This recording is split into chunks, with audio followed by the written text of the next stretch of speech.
On April 18, 2026, Iran announced that it closed the Strait of Hormuz again, for the second time in response to the United States refusing to lift its naval blockade. 230 loaded oil tankers are sitting inside the Persian Gulf with nowhere to go.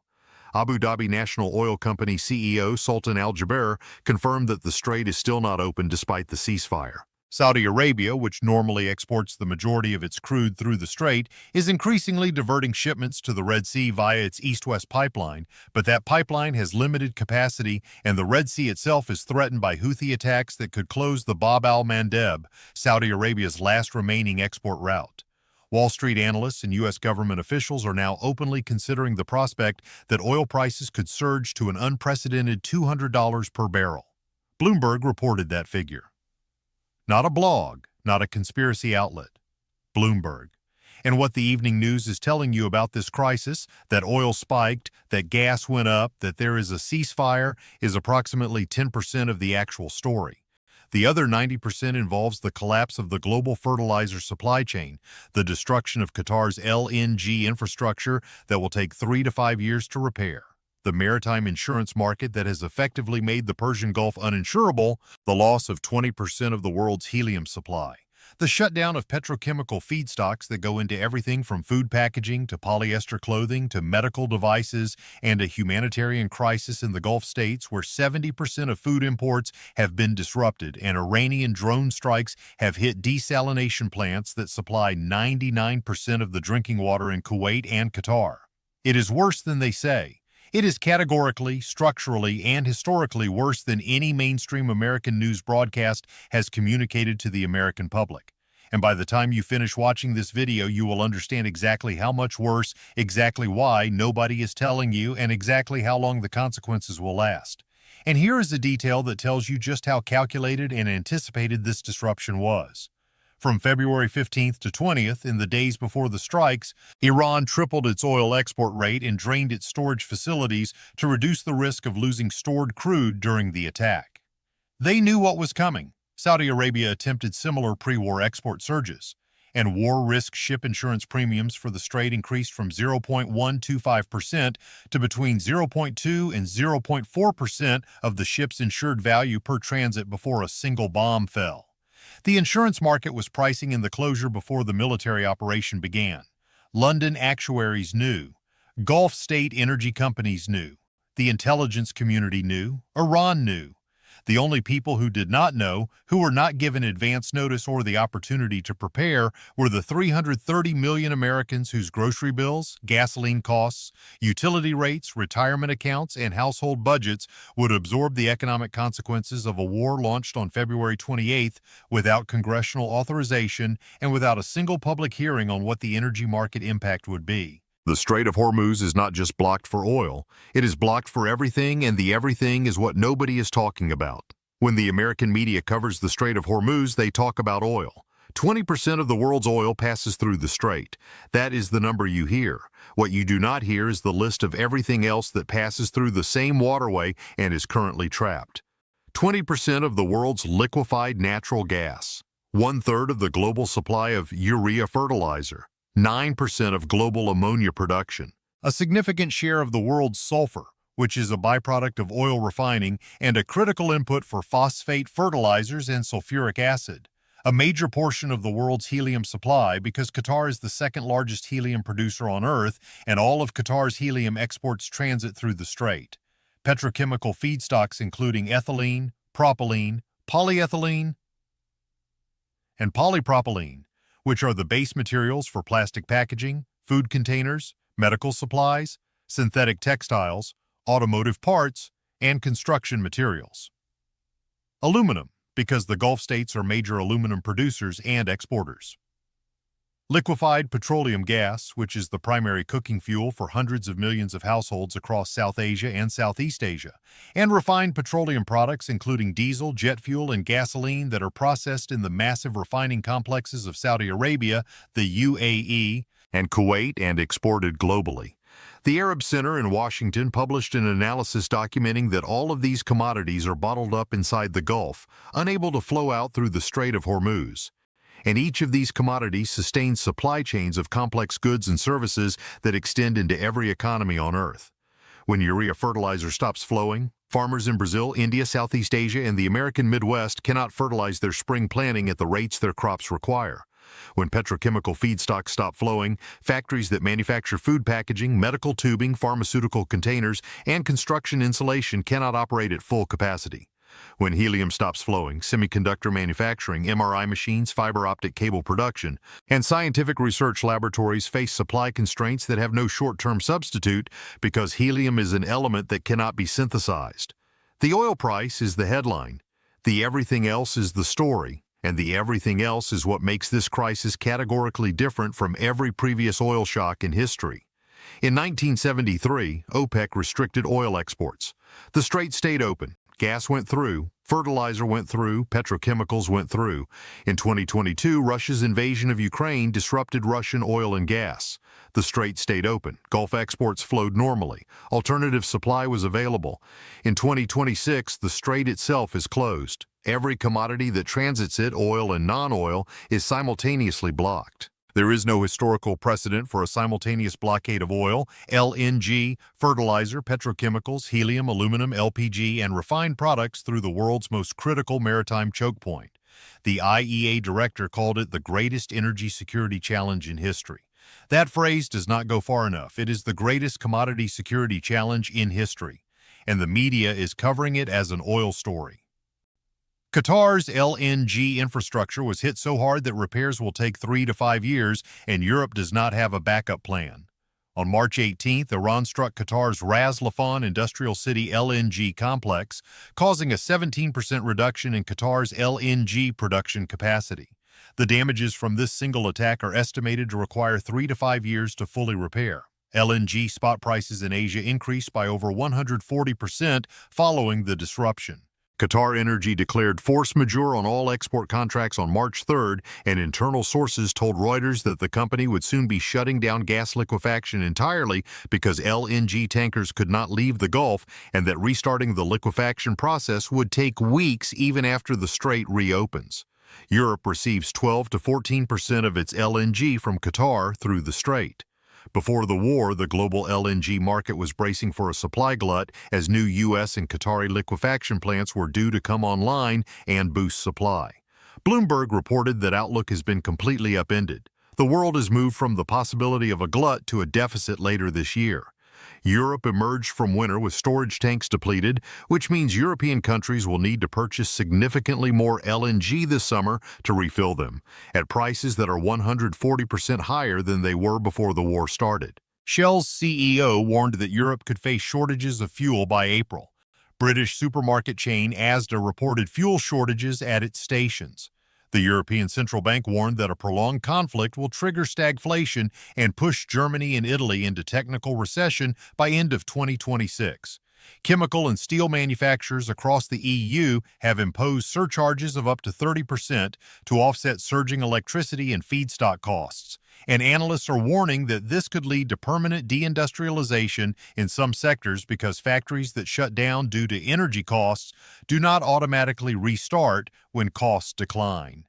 The machinery degrades, the workforce disperses, the contracts are lost to competitors, and some of Europe's industrial capacity built over generations may never return. The UK is projected to be the worst-hit major economy globally according to the OECD.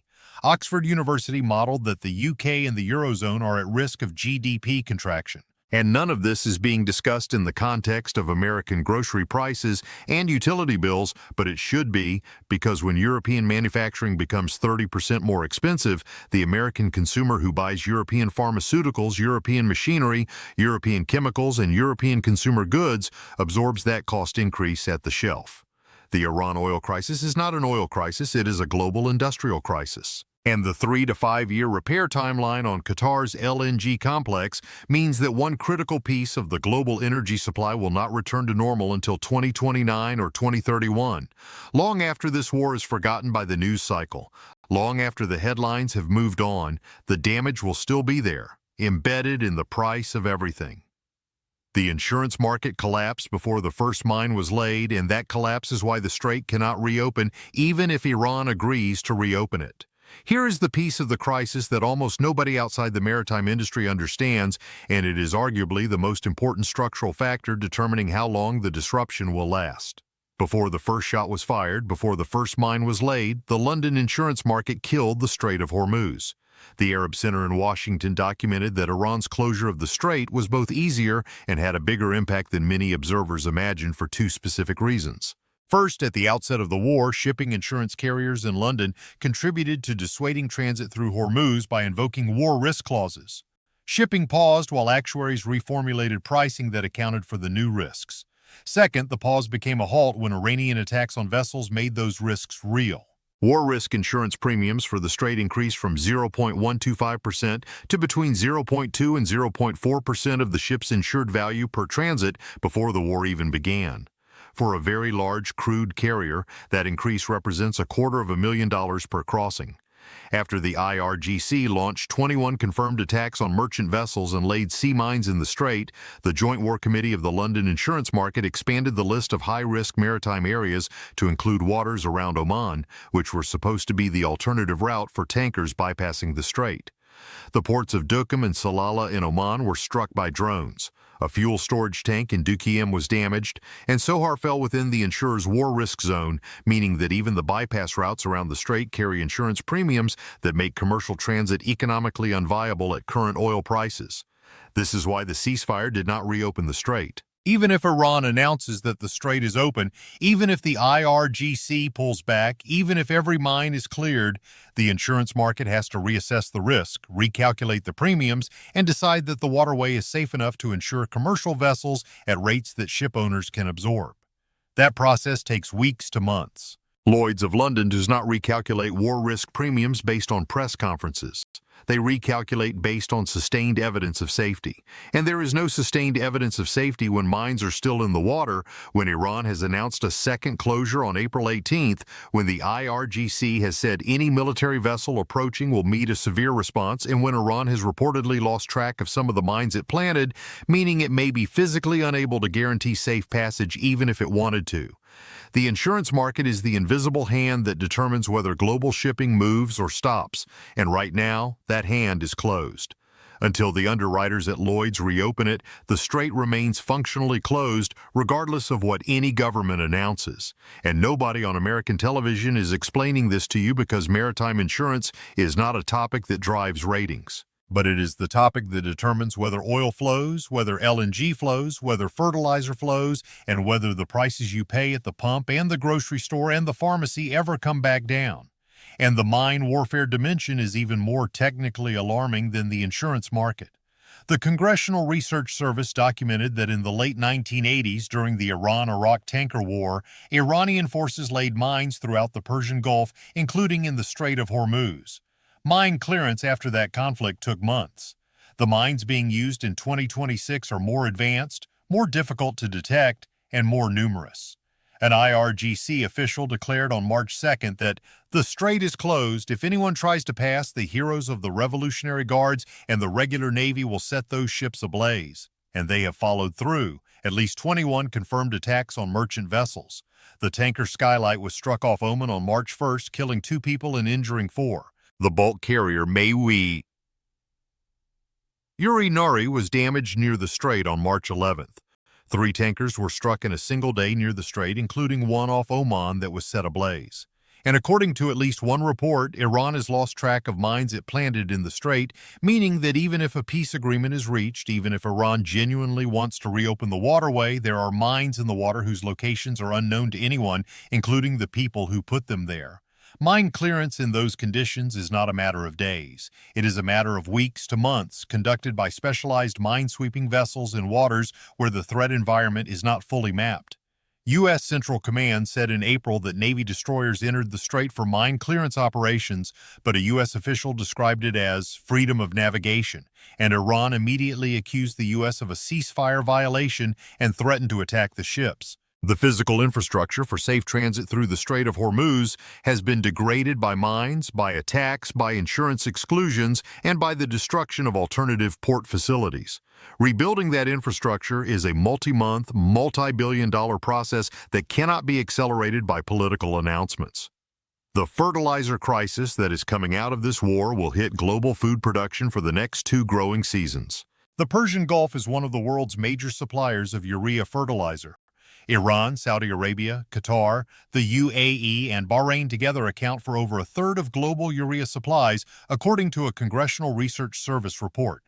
Urea is one of the most commonly used chemical fertilizers on Earth. It is produced using natural gas and ammonia, both of which are abundant in the Gulf and both of which are currently trapped behind the Hormuz blockade. Iran, Oman, Qatar, and Saudi Arabia combined produce approximately 9% of global ammonia supply. And sulfur, which is a byproduct of oil refining and a critical input for phosphate fertilizers and sulfuric acid, is also trapped. The British think tank, the Food Policy Institute, warned of long-term increases in food prices due to disruption in fuel and fertilizer markets. Iran agreed on March 27th to a UN request to allow humanitarian and fertilizer shipments through the strait to address disruption during the spring planting season. But the volumes that have actually passed are negligible compared to normal trade flows. And the spring planting season in the Northern Hemisphere is happening right now. American farmers, European farmers, South Asian farmers, and East Asian farmers are making decisions today about how much fertilizer to apply to their fields based on the prices and availability of inputs today. If urea is 40% more expensive and ammonia is constrained and sulfur-based fertilizers are unavailable, farmers do what they always do when input costs spike. They apply less. They reduce rates. They substitute with organic alternatives where possible, which are less effective per acre. And the result of reduced fertilization rates is reduced crop yields. Not immediately in the fall, when the harvest comes in 5 to 10% below trend because the spring applications were 20 to 30% below optimal, and the reduced harvest hits the global food market at the exact moment when food prices are already elevated from the direct energy cost increases. The fertilizer disruption is a time bomb. It was planted in March. It will detonate in September and October when the harvest data comes in. And by then, the connection between the Hormuz closure in March and the wheat yield in Kansas in September will be invisible to the average American consumer, who will see only higher bread prices and wonder why. This is why it is worse than they say, because the consequences of this crisis operate on timelines that exceed the attention span of the news cycle. The oil price spike is immediate and visible. The fertilizer-driven crop yield reduction is delayed and invisible. And the delayed, invisible consequences are often larger than the immediate, visible ones.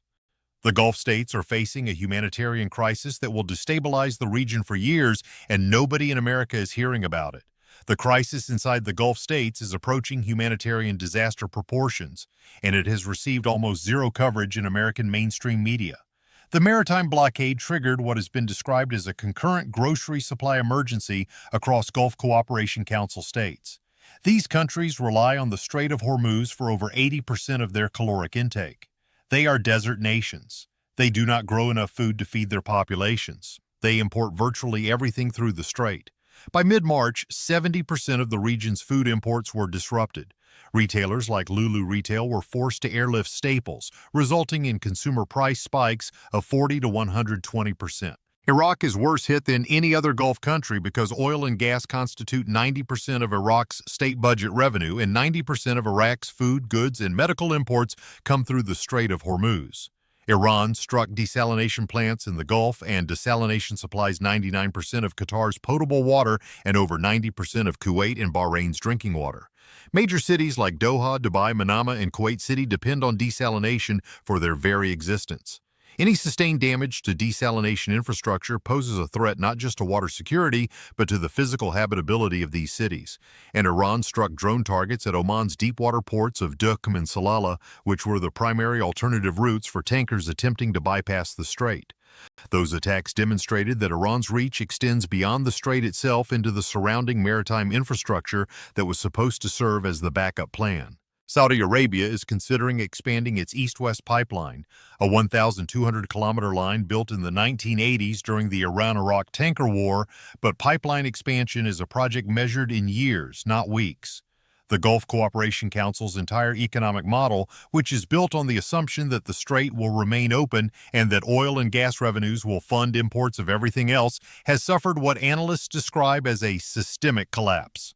And the destabilization of the Gulf states has second-order consequences for the United States that extend far beyond oil prices. The Gulf states hold trillions of dollars in U.S. Treasury securities, U.S. equities, and U.S. real estate. A fiscal crisis in the Gulf driven by sustained export disruption could force sovereign wealth funds to liquidate American assets to fund domestic obligations. Qatar's sovereign wealth fund alone holds approximately $510 billion in assets. The UAE's is approximately $1.5 trillion. Saudi Arabia's public investment fund manages over $925 billion. If those funds begin selling American stocks and bonds to fund food imports, water infrastructure repair, and domestic stability operations, the selling pressure would hit U.S. financial markets at the worst possible moment, compounding the debt ceiling uncertainty, the inflation shock, and the consumer spending decline that are already underway. And the economic model that the entire Gulf was built on, the U.S. Gulf Oil for Security arrangement that has defined Middle Eastern geopolitics since the 1940s, is being dismantled by the very war that the United States launched. The Arab Center in Washington published an analysis titled The Iran War and the End of the U.S. Gulf Oil for Security Deal, in which they documented that the implicit bargain, in which the United States provided military protection for Gulf shipping lanes in exchange for steady oil flows, has been shattered. The United States did not protect the strait. The United States attacked Iran, and the retaliation closed the strait that the United States was supposed to keep open. Saudi Arabia is now reviving plans for the IMEC corridor, a trade route that would bypass the strait entirely by running from India through the Gulf and then to the Israeli port of Haifa and from there to Europe. That corridor was a theoretical concept before February 28th.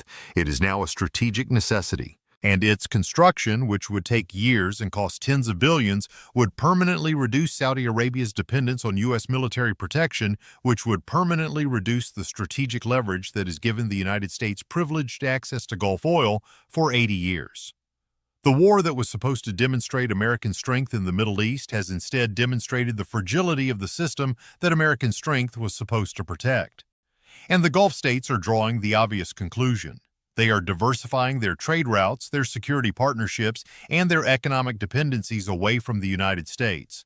That reorientation will take years to complete, but the decision has been made, and the American consumer, who has benefited from the U.S. Gulf security arrangement through decades of relatively stable oil prices, will eventually pay the cost of its dissolution through permanently higher and more volatile energy costs. Airlines are canceling routes across Asia, and the jet fuel shortage is spreading to Europe and Latin America, and nobody has told you that either. The jet fuel supply chain has been severely disrupted in ways that are affecting air travel across Asia and Oceania right now, with Europe and Latin America next.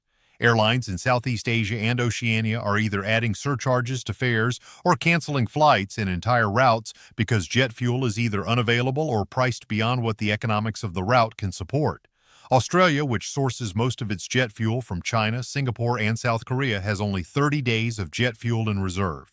South Korea, which is a major producer of refined jet fuel, relies on crude arriving via the Gulf, so it is considering limiting exports of refined products to preserve domestic supply.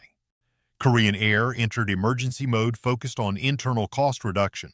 In Singapore, the world's largest bunkering and marine fuel hub, prices are so high that buyers are reluctant to purchase more than they absolutely need, and sellers do not want to offload large volumes in case scarcity continues.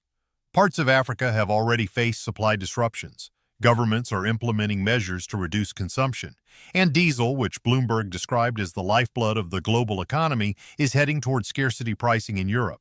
Several traders and analysts told Bloomberg that Europe faces supply shortages within weeks if the Strait of Hormuz is not reopened, with similar pressures expected in Latin America. Latin American oil buyers, who had been difficult to court for years, are now calling traders they previously ignored, desperate to purchase crude and willing to seal deals with little or no negotiation. The global energy market has shifted from a buyer's market to a seller's market overnight, and the shift is most acute for the refined products, diesel, jet fuel, gasoline, that ordinary people actually use.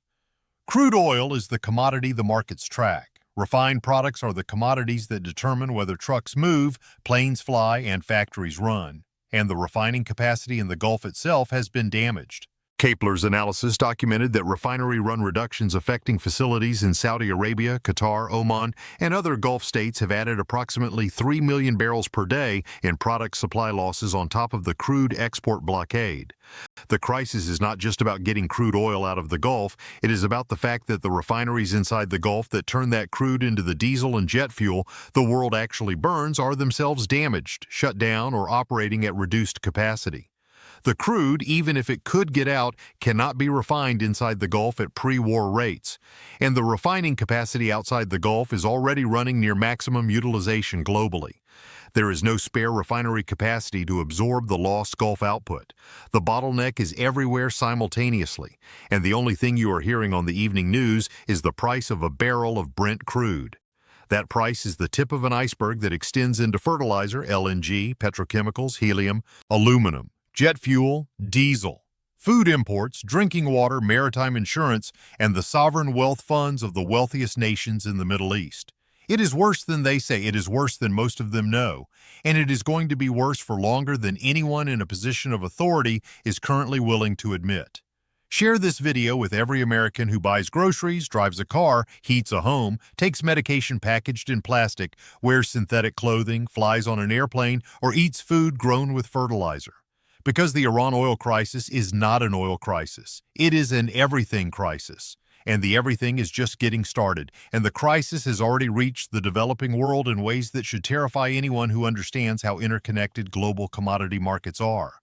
India, the world's fourth largest oil refining country, saw LPG, which is the primary cooking fuel for hundreds of millions of Indian households, become the first fuel affected by the crisis.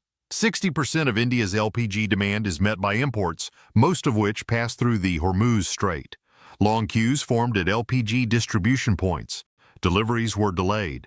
The Indian government cut excise duties on petrol and diesel by 10 rupees per liter and imposed export duties of 21.5 rupees per liter on diesel and 29.5 rupees per liter on aviation fuel to keep fuel inside the country.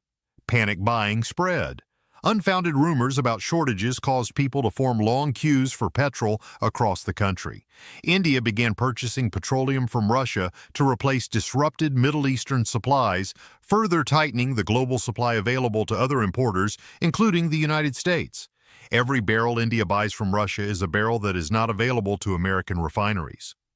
Every export restriction India imposes on refined diesel and jet fuel is a barrel of refined product that is not available to the global market. The crisis is producing a competitive scramble for alternative supply in which the largest, most aggressive, fastest-moving importers are securing supply at the expense of everyone else. China moved early to build inventories. India moved aggressively to lock in Russian supply. Japan asked its government to release strategic stockpiles, and the countries that moved last, or that assumed the ceasefire meant the crisis was over, will find themselves at the back of a line that is longer, more expensive, and more desperate than anything the global energy market has seen in half a century.